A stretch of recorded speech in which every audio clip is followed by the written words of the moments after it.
আমসত্ত্বের নাম শুনলে সবারই জিভে পানি চলে আসে। আজকে আমি 3 রকমের আমসত্ত্বের রেসিপি শেয়ার করব। হ্যালো এভরিওয়ান, কেমন আছো সবাই? প্রথমে আমি 1 কেজি আম নিয়ে নিয়েছি। ধুয়ে ভালো মতো সিদ্ধ করে আমি ব্লেন্ড করে নিয়েছি। ব্লেন্ড করে আমি একটা ফ্রাই প্যানে চুলায় বসিয়ে দিলাম। পরিমাণ মতো লবণ দিয়ে দিয়েছি, স্বাদ মতো শুকনো মরিচের গুঁড়ো দিয়ে দিয়েছি। মিষ্টির জন্য পরিমাণ মতো আমি চিনি দিয়েছি। চিনিটা যার যার পছন্দ, আমি মিষ্টি পছন্দ করি তাই আমি চিনিটা বেশি দিয়েছি। চিনি দিয়ে ভালো মতো মিশাতে হবে। চিনিটা গলে আসার পর যখন এরকম ঘন হয়ে আসবে তখন আমি এখানে কিছুটা বিট লবণ দিয়ে দিব। বিট লবণ দিলে আমসত্ত্বের টেস্ট ভালো আসে। আমার আমসত্ত্ব রেডি হয়ে গিয়েছে। এখানে একটা প্লেটে আমি কিছুটা সরিষার তেল নিয়ে পুরো প্লেটে চারদিকে ছড়িয়ে দিব। তারপর প্রথম যে আমসত্ত্বটা সেটা এখানে আমি দিয়ে দিলাম।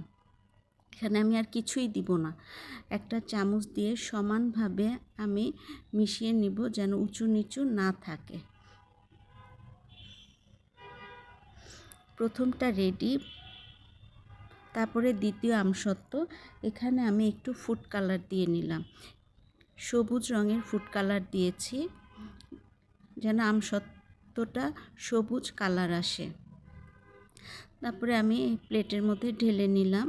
আবারও চামচের সাহায্যে আমি এটা সমান করে নিলাম যেন উঁচু নিচু না থাকে। আমার দ্বিতীয় আমসত্ত্বটাও রেডি হয়ে গেল। এবার তৃতীয় আমসত্ত্ব। এখানে আমি 5-6টা কাঁচামরিচ কুচি কুচি করে দিয়েছি। কাঁচামরিচ দেওয়ার পরে কিছুটা পাঁচফোড়ন দিয়ে দিলাম। অনেকে শুকনো মরিচের গুঁড়ো দেয়, আমি একটু আলাদাভাবে দিলাম।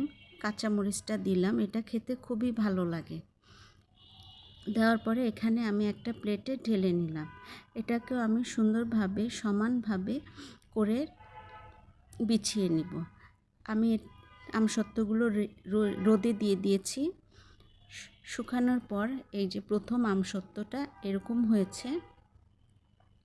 দ্বিতীয়টা আমি বেশি মোটা করি নাই, আবার একদম পাতলাও করি নাই। এটা কাঁচামরিচের আমসত্ত্বটা। এই যে আমার আমসত্ত্ব রেডি হয়ে গেল। আমি এগুলোকে কেটে নিলাম। লবণ মরিচ দিয়ে খেতে খুবই ভালো লাগে। আমি কিছুটা লবণ আর শুকনো মরিচের গুঁড়ো নিয়ে নিলাম এখানে। আমার ভিডিওটা যদি ভালো লাগে সবাই লাইক কমেন্ট করে পাশে থাকবেন। আর আমসত্ত্ব কেমন হলো সবাই জানাবেন। ধন্যবাদ সবাইকে।